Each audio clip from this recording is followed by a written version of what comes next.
Capítulo 45. Ela não poderia dispor apenas de 5 minutinhos para mim? Implorava Fiona. Prometo que não vou abusar. A senhorita já está abusando. A senhorita Nicholson não recebe visitas.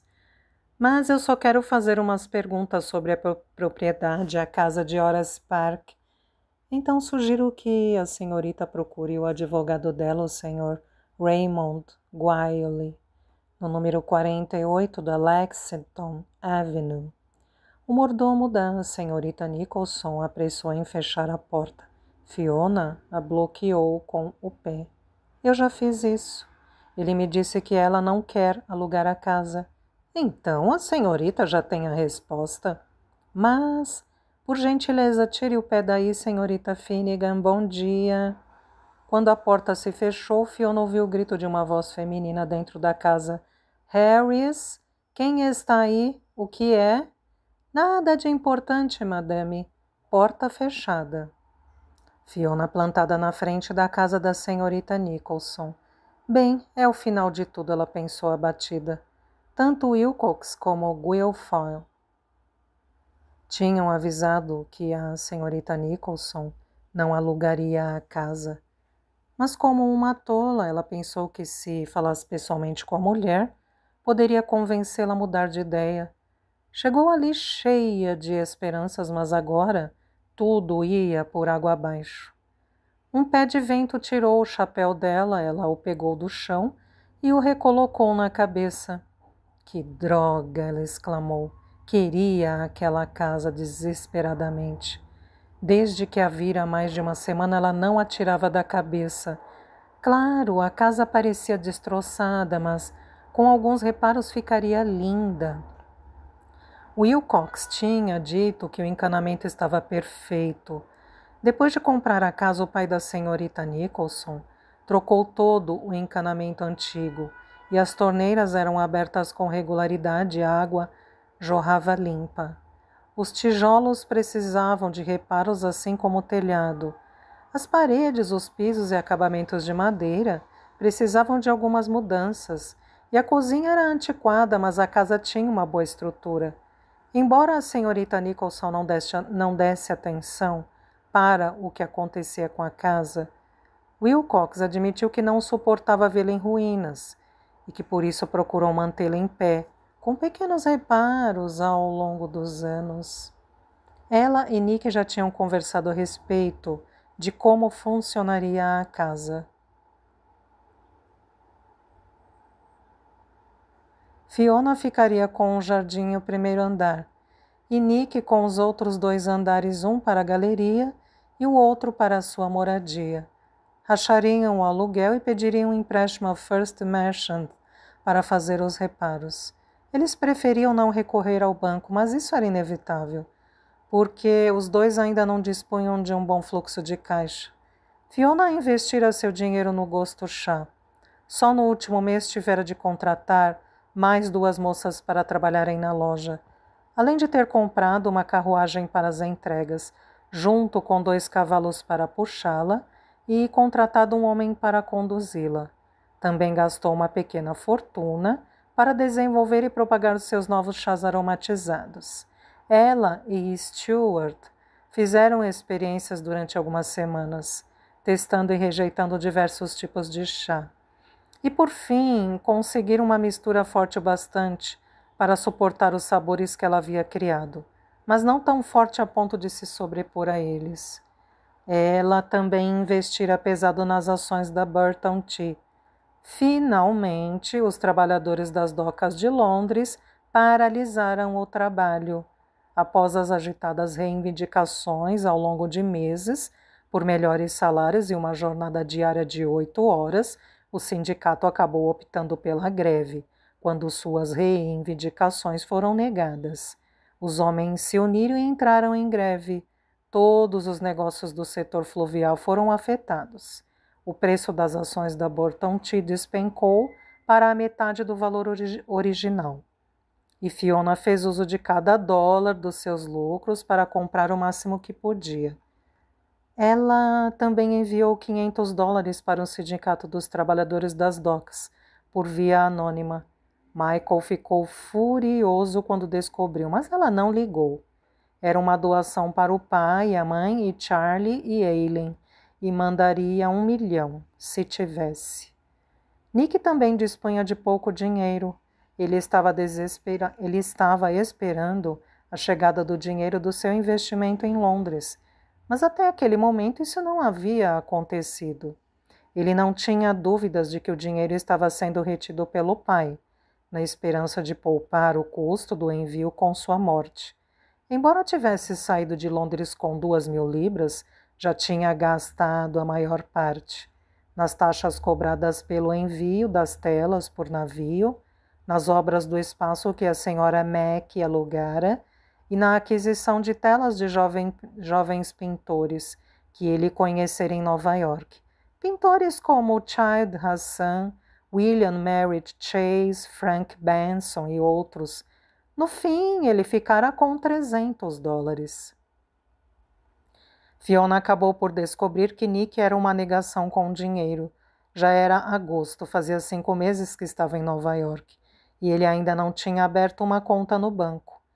Quando ela o levou para o apartamento do tio, descobriu que ele guardava dinheiro dentro de um par de sapatos marrons, as notas no pé direito e as moedas no pé esquerdo. Ele argumentou que detestava bancos e se recusava a se aproximar de qualquer um. Ela retrucou, dizendo que abriria uma conta para ele no First Merchants, mesmo porque o que ele faria quando vendesse uma tela? Depositaria o cheque do cliente no sapato e esperaria que se transformasse magicamente em dinheiro vivo? Ele lidava com o dinheiro como uma criança que acredita que sempre haverá mais. Fazer dinheiro era um conceito estranho aos seus olhos. Uma semana depois de ter chegado ao apartamento de Michael, ele deu um dinheiro para Lan e pediu ao garoto que comprasse algumas coisas. Incapaz de decifrar o que ele tinha escrito, Lan entrou na loja para que Fiona lesse. Depois de ler a lista, ela entrou no quarto dele e disse que ele já tinha gasto muito e que devia apertar o cinto até que chegasse mais dinheiro de Londres. Ele se pôs embirrado. Precisava daquelas coisas.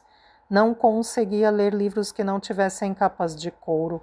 Ele simplesmente odiava os livros com capas de papel comuns e horríveis.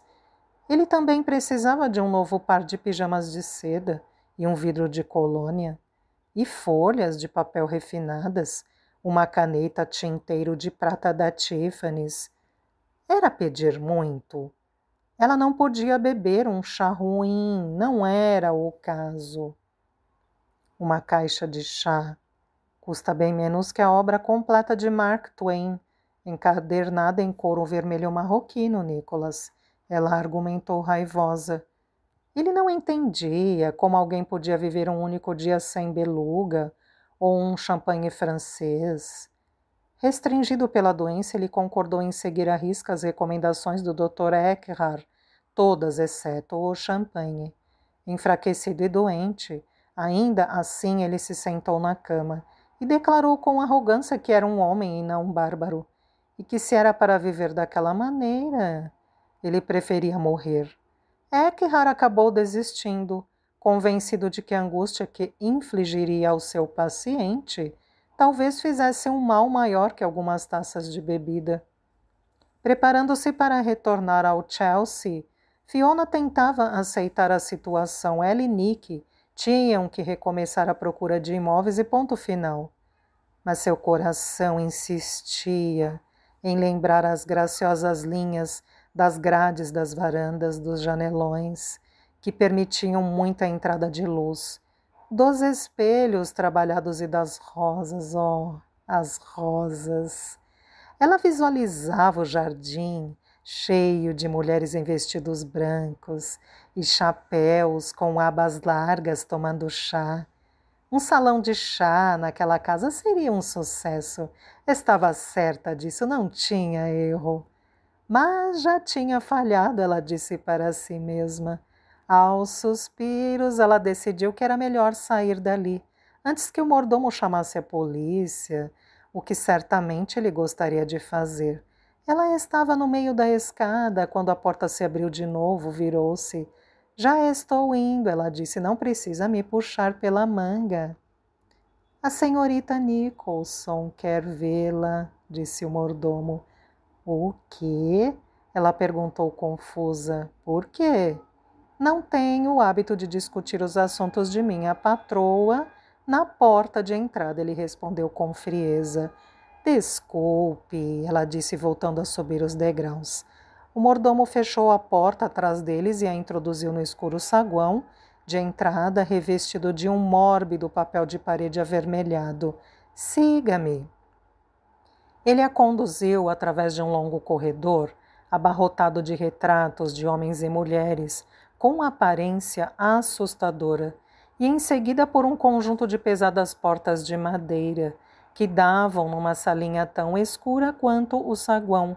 A senhorita Finnegan está aqui, madame, disse ele, e se retirou fechando a porta. As cortinas estavam cerradas, e o lugar escuro. Acostumada com a luminosidade, Fiona levou alguns segundos para ajustar os olhos. Por fim, ela pôde vê-la sentada num divã. Uma de suas mãos, coberta de joias e veias azuis, pousava sobre o cabo de uma bengala de ébano. Com a outra mão, ela afagava um cachorrinho sentado em seu colo. Usava um vestido negro de seda com um babado de renda no pescoço.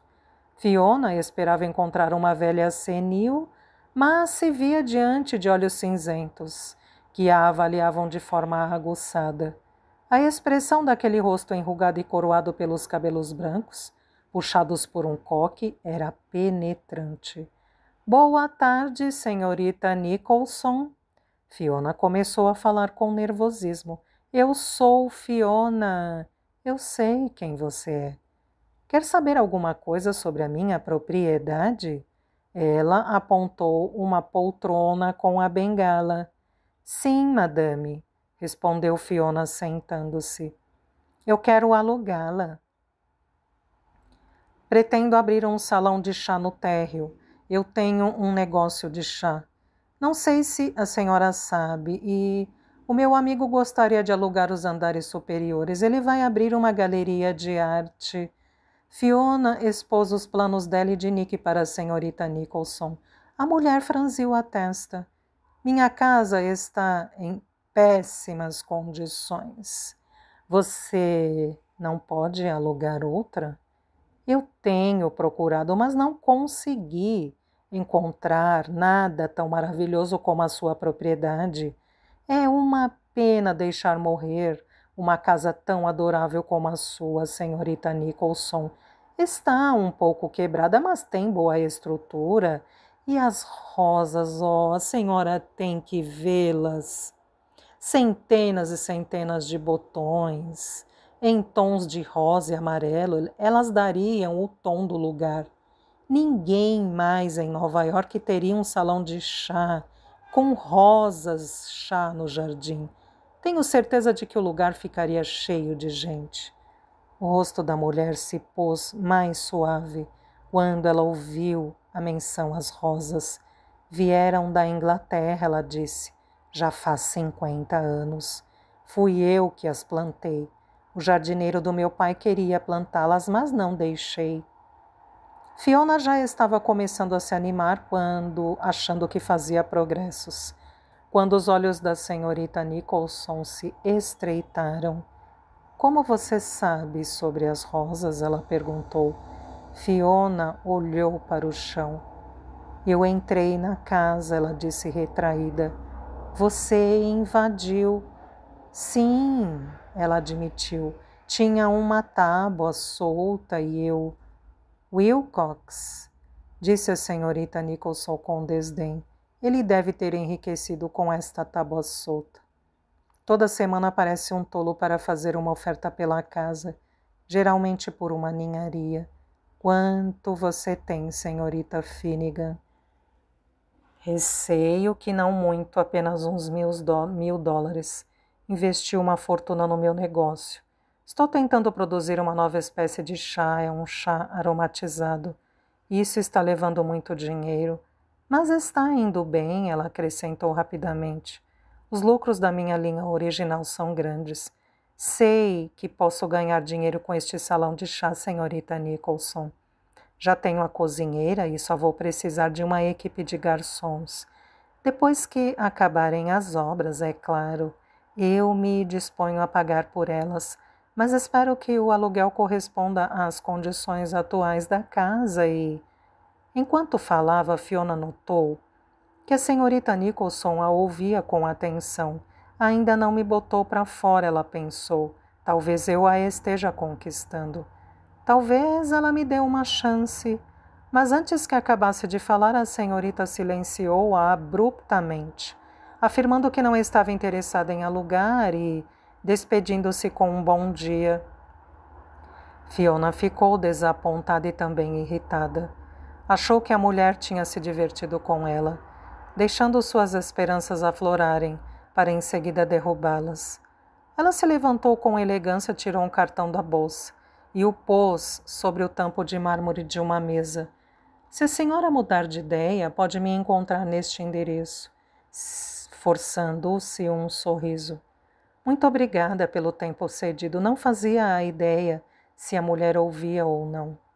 O olhar dela focava um quadro dependurado sobre a lareira. Fiona se dirigiu para a porta da sala, mas, antes de atingi-la, ela ouviu da senhorita Nicholson. Por que você está se esforçando tanto por um negócio, senhorita Finnegan? Por que você não se casa? Uma mulher tão linda como você deve ter muitos admiradores. Não tem um namorado? Alguém que você ama? Tenho. Por que você não casa com ele? Os olhos cinzentos da mulher capturaram os de Fiona. Era como se pudesse enxergar sua alma. Eu não posso. Ele casou com outra. Ela disse abruptamente, mortificada por ter admitido isso para uma estranha. Desculpe pelo incômodo, senhorita Nicholson. Bom dia. Bom dia, disse a senhora com um semblante pensativo. Que petulância! Fiona bufava, enquanto percorria a calçada, bisbilhotando a minha vida, perguntando sobre o Will e por que não me caso com ele. Isso não é da conta dela.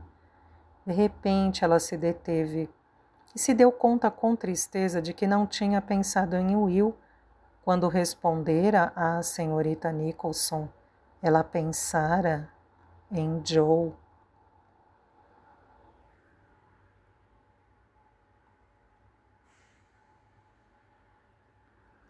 Capítulo 46. A única janela do escritório de Kevin Burdick estava suja de fuligem. As redes que um dia eram pintadas de branco tinham amarelado com o tempo e a fumaça de tabaco. Era um dia quente de verão e o ar no interior do cômodo fedia a gordura e suor. Eu quero que você ofereça dinheiro para ela, Sr. Burdick, disse William McLean Jr. 5, 10 mil que for necessário. Só quero que ela deixe o meu pai. Burdick, detetive particular, balançou a cabeça em negativa. Não é uma boa jogada. E se ela não engolir a isca? E se ficar ofendida e correr direto para o seu pai?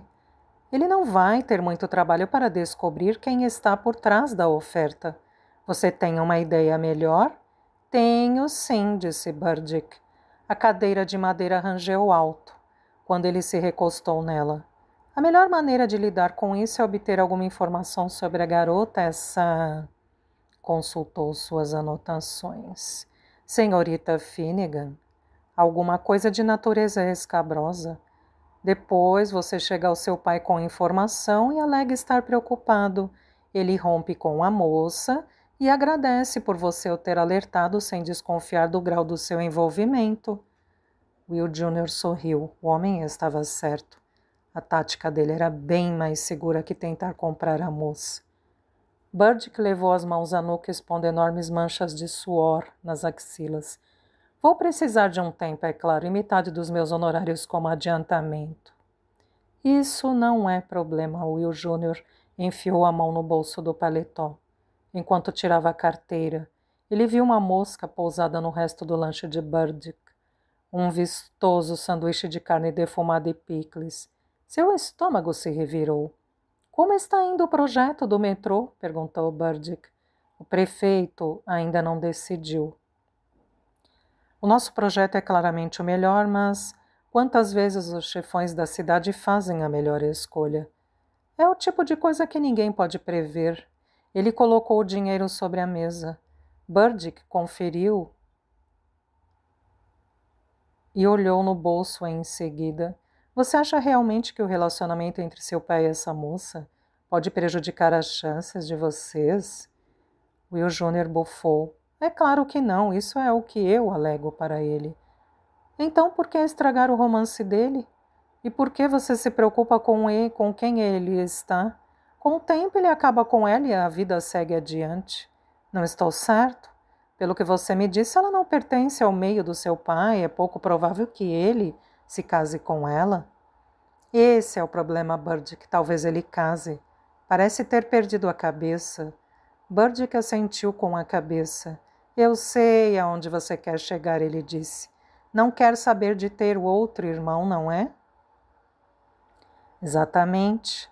Ela é nova e certamente terá filhos. Talvez um bocado deles. Afinal, ela é irlandesa, viverá mais que meu pai. Ele deixará tudo para ela e seus pirralhos e eu não verei um tostão. E isso não é justo.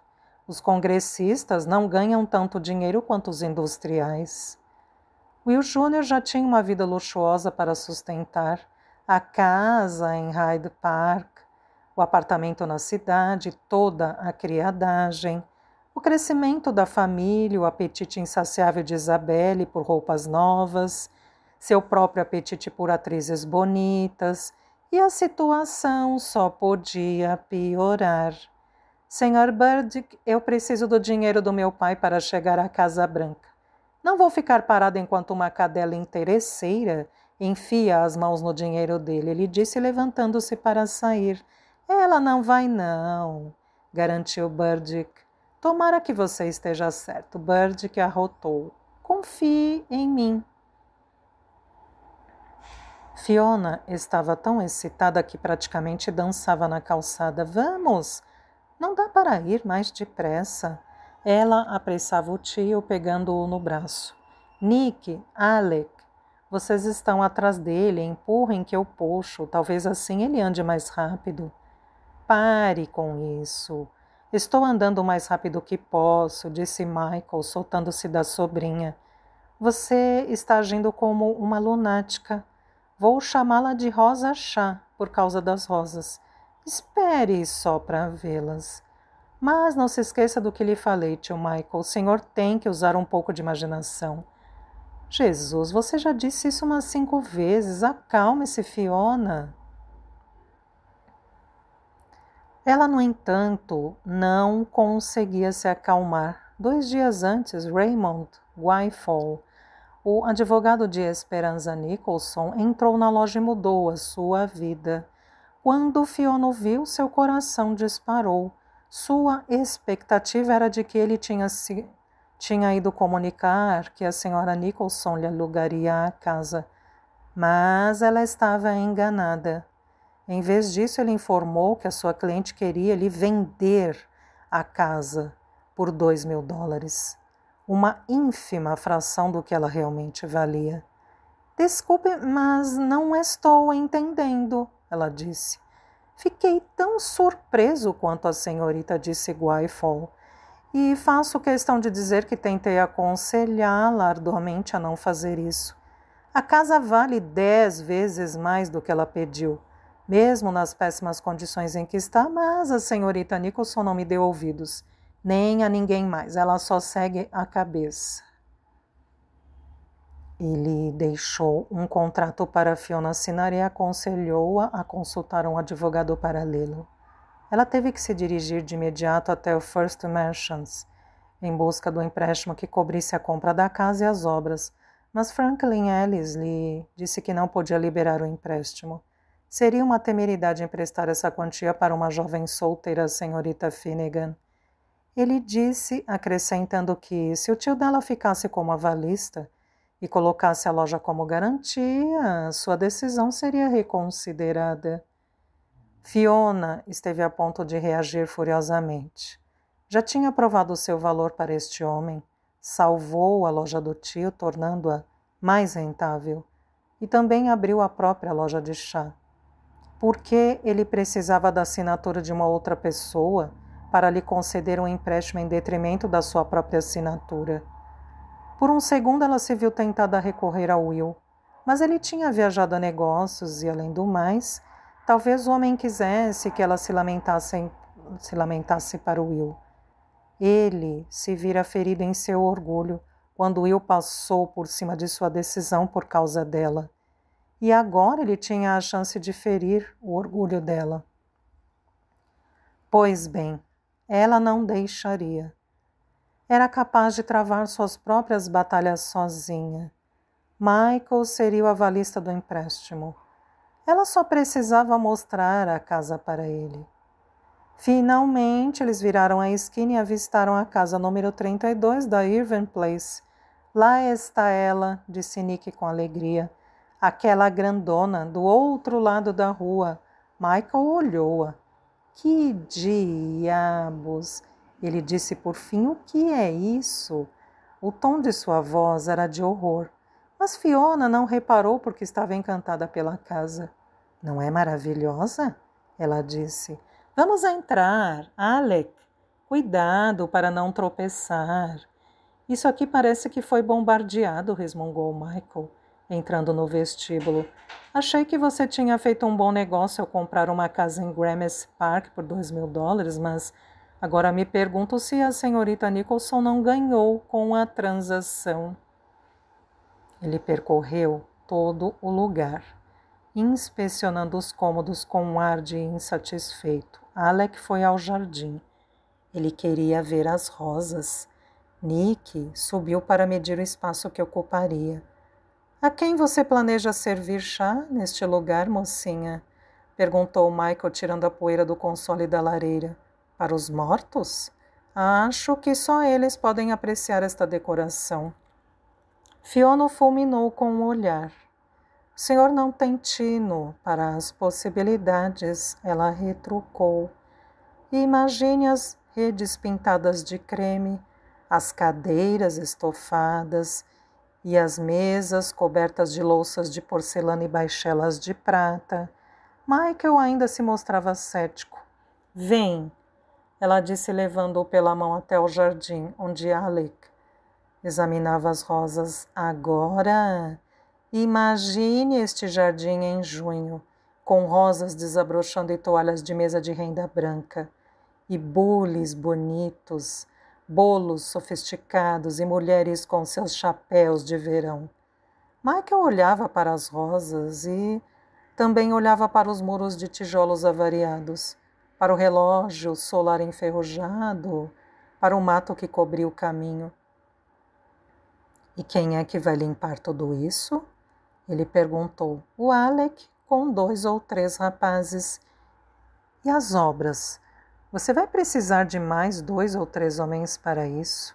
Sei disso, ela disse com impaciência. Já tenho um carpinteiro em vista. E também um pedreiro e um pintor. Eles vão trazer os homens de que precisam.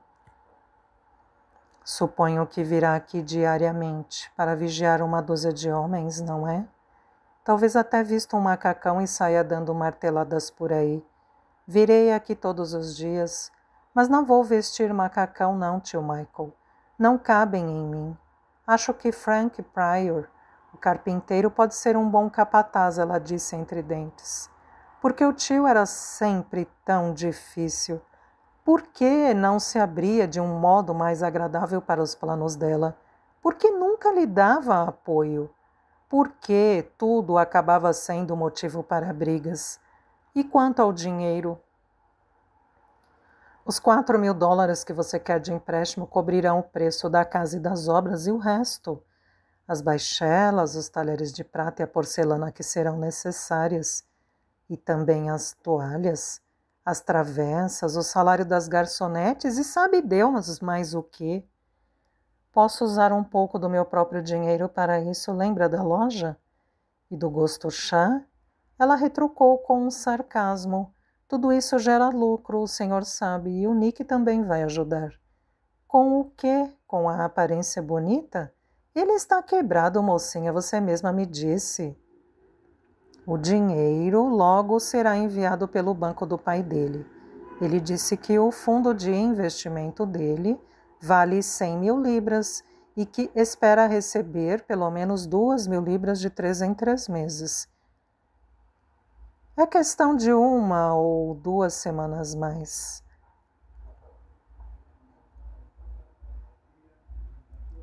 Ele pagará pelo aluguel dos andares superiores e me ajudará com o custo das obras. E quanto às coisas de que vou precisar, não sou obrigada a comprá-las novas. O Nick disse que posso conseguir louça e prataria em leilões e em lojas de artigos usados. Ele vai me acompanhar nas compras. Isso é perda de tempo e de dinheiro, vociferou Michael. Com um dos homens mais ricos de Nova York atrás de você, e tudo o que lhe passa pela cabeça é sua mania de chá. O que há de errado com você? McLean logo se casará com você e nada disso terá a menor importância. O que você deve fazer é imaginar uma aliança no seu dedo e não armar uma confusão por causa desta porcaria. Saíram faíscas de raiva dos olhos de Fiona. Para sua informação, Will não me pediu em casamento, ela disse esquentada, nem ninguém mais. Eu só conto comigo mesma para cuidar de mim e tenho um irmão para criar. E ninguém paga as minhas contas senão eu mesma. Michael gesticulou com nervosismo. Por que não conserta a casa e aluga os andares? Teria um bom lucro. E não precisaria se preocupar com uma casa de chá. Não. Esbravejou Fiona. Ouviu alguma coisa que eu disse, seu imbecil? A casa é que vai tornar real o meu negócio com chá. Eu já tinha explicado isso. Eles começaram a gritar. Michael disse que não arriscaria a loja dele em uma aventura maluca. Fiona rebateu, dizendo que ele não estaria com a loja, se não fosse por ela, afirmando que ela não tinha o direito de jogar isso na cara dele. Michael voltou para dentro da casa. Ela o seguiu ainda argumentando. Ela queria a casa, precisava dela. Já estava quase em suas mãos e agora ele tentava tirá-la dela. Alec, que ouvia toda a discussão, plantou-se na passagem atrás deles, fumando seu cachimbo. Acenou para Michael. Isso não pode esperar, Alec? Michael arriscou perguntar. Não pode, não. Michael o seguiu pelo jardim. Fiona manteve-se na porta ouvindo e esperando pela chance de voltar a conversar com o tio assim que Alec o liberasse. O que é? Perguntou Michael com impaciência. O velho jardineiro tirou o cachimbo da boca e apontou para as roseiras. São rosas chá, ele disse. Michael olhou rapidamente para elas. Eu sei. Em perfeitas condições de saúde, como uma mocinha escocesa, disse Alec, apontando para uma robusta vara verde. É impressionante, quer dizer, para uma rosa chá. É muito difícil encontrar rosas tão vigorosas como essas, assim tão ao norte. A rosa chá gosta de climas mais quentes, e olhe só para essas, abandonadas no meio do mato e crescendo até as alturas. É como se as danadinhas estivessem lutando bravamente pela vida. Alex soltou a vara e encarou Michael. As rosas são engraçadas. As pessoas costumam pensar que elas são delicadas e frágeis, mas algumas são pequenas malandras, brigonas e obstinadas. Mesmo um solo ruim e em péssimas condições, elas continuam a florescer. Insetos, doenças, aridez, nada disso as impede de crescer. Podando-as, elas vão brotar com resistência dupla. Algumas rosas são verdadeiras guerreiras. Na minha opinião, deve-se encorajar este tipo de rosa. Alec retirou-se, deixando Michael ao olhar as rosas, maldizendo e abençoando o velho escocês. Alguns minutos depois, ele voltou para a casa. Fiona ainda o esperava na porta, com o semblante ansioso e esperançoso. Ele a olhou, balançou a cabeça e disse: "Vamos logo para o banco."